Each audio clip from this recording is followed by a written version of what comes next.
Hello, student. We have discussed about the normal labor and its stages, and today we are going to discuss about the management of normal labor. And uh, Before discussing the management of the stages of the labor, we will discuss some important points at the time of admission. So, at the time of admission, we have to take a detailed history from the patient, for which we will first take consent, and then we will take the history about her period of gestation, the trimesteric history, and then we will take about her past history, the current pregnancy history, and the medical history. In the medical history, there are some important points to ask, which are diabetes, hypertension, and fetal growth retardation. While in the current pregnancy, we have to ask about the onset of the contraction, the frequency of the contractions, and the duration of the contraction, as well as the strength of the contraction. And we have to ask about that either her membrane has ruptured or not, and we have to ask about the presence of vaginal discharge or bleeding, and as well as we have to ask about the recent activity of the fetus, that is the movement of the fetus now at the time of presentation. And in the past ops history, we have to ask about the previous birth, the size of previous babies, the previous c-section, instrumental delivery, place and mode of delivery, either delivery was performed by a midwife, by a trained attendant, or by a house officer. And then we will perform some examination of the patient. First of all, we will perform the general physical examination. In the general physical examination, we will check about the pulse, the bp, the temperature, and then we will check about the sign of anemias in her eyes, and then we will look at her tongue for any coated tongue. If there is any white coated tongue, that will show us about the b12 deficiency. And we have to assess the patient for hypothyroidism. We will calculate the BMI of the patient. If the BMI is if the BMI of the patient is more, then this will complicate the pregnancy. And we will also do some laboratory tests, in which the urine test is very important. Basically, we do baseline investigation, in which we do blood grouping, blood test, urine test, virology, and in the urine test, we look for protein, glucose, and ketone bodies. And per abdominally, we will do some examination on per abdomen. In inspection, we will inspect that the abdomen of the female is symmetrically enlarged. We will look for any scar of previous surgery. We will look at the linea nigra, which is a black discoloration from the umbilicus toward which is a black line from the umbilicus to the symphysis pubis, and this usually occur in the pregnancy. And scalenia nigra, we have to look at the stria gravidarum, which are silver lines on the sides of the abdomen, and occur due to stretching of the abdomen due to the pregnant or gravid uterus. On palpation, we will first measure the symphysiofundal height. What is the symphysiofundal height? The symphysiofundal height is basically measured from the zipisternum. This is suppose the zipisternum. It is measured from the zipisternum up to the symphysis pubis. This is called fundal height, and it is measured. This is the umbilicus, and it is measured by a measuring tape. The measuring tape is the inchy tape is placed. The zero scale of the measuring tape is placed here, and the numbers are placed on the sternum, and then the tape is. So we will use the measuring tape to measure the area from the symphysis pubis up to the zipisternum, and this will be called as the symphysiofundal height. Then we will palpate the patient for the lie of the fetus, for the presentation, for the engagement, and for this Lupard maneuver is performed. In Lupard maneuver, the fundal grip is performed. In the fundal grip, we will palpate the fetal part, that either the presentation is cephalic or breech. If the presentation is cephalic, then we will palpate the fetal limb in the near the zipisternum, or at the fundus of the uterus. We will palpate the fetal limbs. And if the presentation is breech, then the head will be palpated in the fundus, while the limbs will be palpated below. So and for the lie of the fetus, we perform the lateral manual. We palpate laterally, we palpate the abdomen laterally, and palpate the fetal back and organs, and look at the lie of the fetus. The lie can be longitudinal or transverse.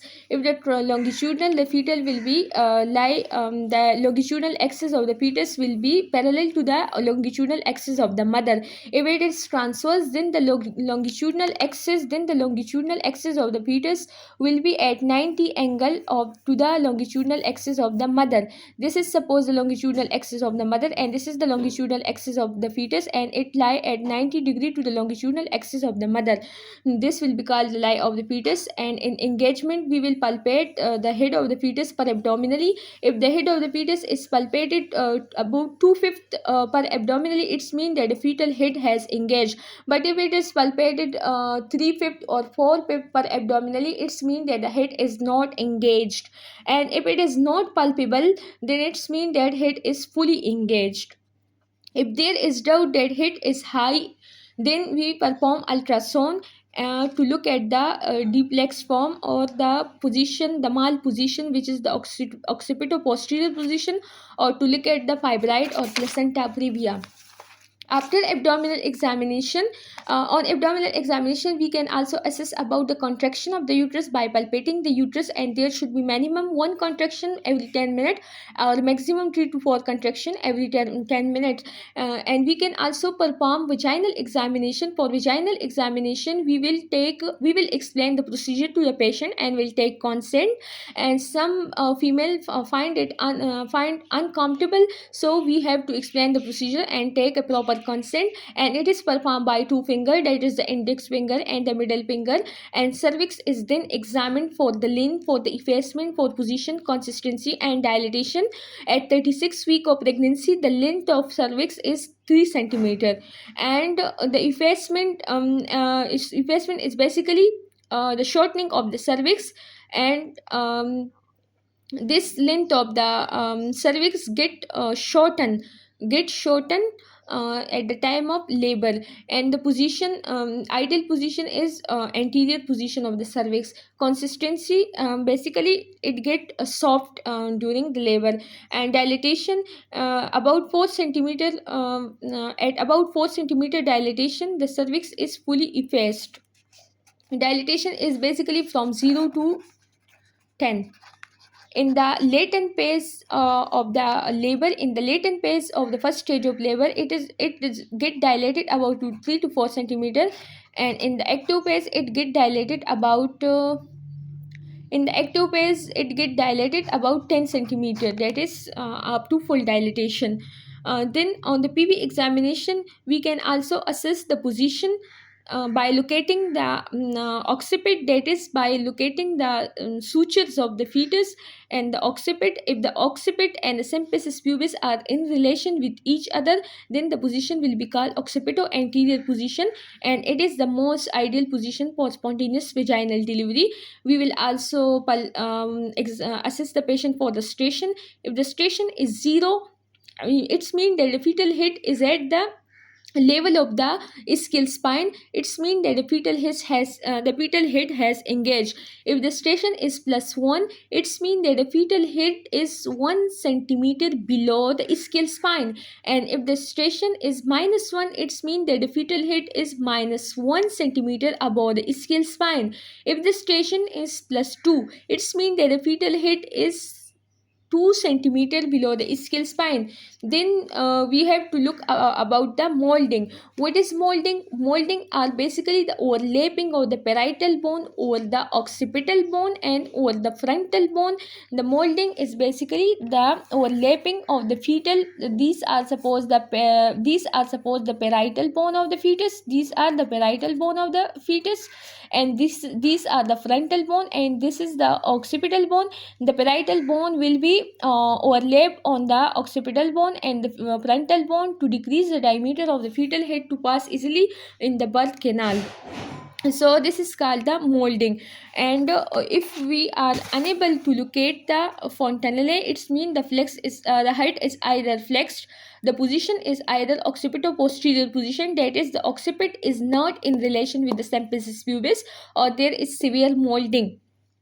Engagement at the time of determining the station, we also determine we also palpate the hit for the engagement per abdominally. And if 2/5 per abdominally palpable, it's mean if the hit is 2/5 per abdominally palpable, it's mean the hit has engaged. If 0/5 per abdominally palpable, it's mean fully engaged.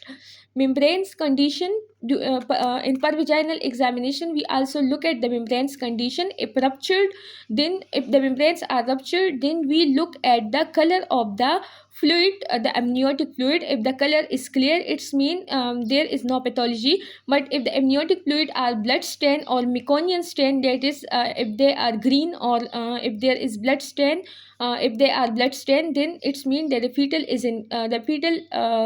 is compromised. The blood supply to the fetus is low, and the fetus is in hypoxia. And the amount is also noted. If the amount is very scanty, if the amount of the amniotic fluid is